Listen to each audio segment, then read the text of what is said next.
తూప్రన్ మండలం మల్కాపూర్ ఆదర్శ గ్రామంలో 398వ వారం స్వచ్ఛ భారత్ కార్యక్రమాన్ని చేపట్టారు. రాక్ గార్డెన్ పరిసర ప్రాంతాల్లో ప్లాస్టిక్ ను చెత్త చెదారాన్ని తొలగించారు. సీసీ రోడ్లను చీపుర్లతో ఊడ్చి శుభ్రపరిచారు. గ్రామ ప్రజల సహకారంతో గ్రామాన్ని నిరంతరం పరిశుభ్రంగా ఉంచడమే లక్ష్యంగా ముందుకు సాగుతున్నట్లు సర్పంచ్ ఆంజనేయులు గౌడ్ పేర్కొన్నారు.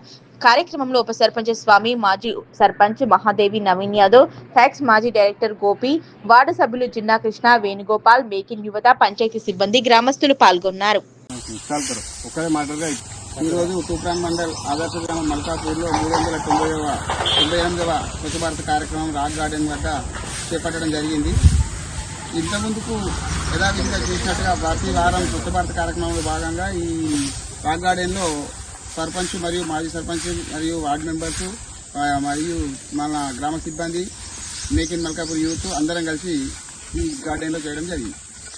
ఇందులో ఈ ఎండాకాలం కాబట్టి అక్కడక్కడ రాలిపోయినటువంటి చెత్త చెదారాన్ని, ఇక్కడ పేరుకుపోయినటువంటి అక్కడక్కడ ఉన్న ప్లాస్టిక్ను తొలగించి ఎక్కడికక్కడ దాన్ని సేకరించి డంపియార్డుకు పంపించేలా ఇక్కడ ఉన్న వాళ్ళందరం ప్రయత్నం చేస్తున్నాం ప్రతి సండే కూడా. అదేవిధంగా ఈరోజు ఇక్కడ చేసి ఈ పరిధిని మొత్తం శుభ్రపరచడం జరిగింది. మా గ్రామాన్ని చూసి ఎన్నో గ్రామాలు చాలా పెద్ద ఎత్తున మారడం జరిగింది కాబట్టి పూర్తి స్థాయిలో కూడా అందరూ అన్ని గ్రామాలు కూడా ఎవరి విలేజ్ని వాళ్ళు స్వచ్ఛతగా ఉంచుకుంటే ఈ రోగాలు కానీ ఏది కానీ మన గ్రామాలకు మన రాష్ట్రానికే రాకుండా ఉంటాయి. కాబట్టి అందరూ ఆయు ఆరోగ్యాలతో ఉండాలని కోరుకుంటూ అందరూ చేపట్టాలని తెలియజేస్తారు. ప్రతి ఆదివారము మల్కాపూర్ ఆదర్శ గ్రామంలో నిర్వహించే స్వచ్ఛ భారత్ కార్యక్రమాన్ని ఈరోజు రాక్ గార్డెన్లో నిర్వహించడం జరిగింది.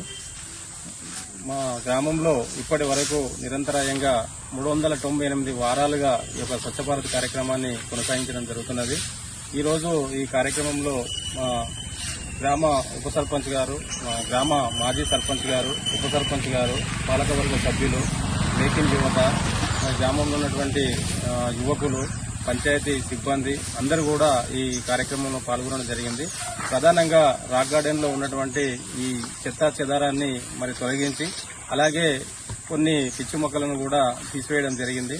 ప్రతి ఆదివారము ఈ కార్యక్రమాన్ని నిర్వహిస్తూ మరి మా గ్రామాన్ని పరిశుభ్రంగానే ఉంచుకోవడం కాకుండా మరి ఇతర గ్రామాలకు కూడా మరి ఆదర్శంగా నిలుస్తున్నాం కాబట్టి మా గ్రామంలో కూడా ఇప్పటికి కూడా ప్రతి ఒక్కరిని అవేర్నెస్ చేస్తూ మరి తడి పొడి చెత్తను మరి డంపియార్డుకు తరలిస్తూ మరి సేంద్రియ ఎరువులను తయారు చేయడంలో కూడా మేము ముందున్నాము. మరి ఇదే రకంగా మేమందరం కూడా ఐకమత్యంతో ఉండి మరి రానున్న రోజుల్లో మరి కేంద్ర రాష్ట్ర ప్రభుత్వాల్లో మరిన్ని అవార్డులు పొందే విధంగా కృషి చేస్తామని చెప్పి తెలియజేస్తున్నాం.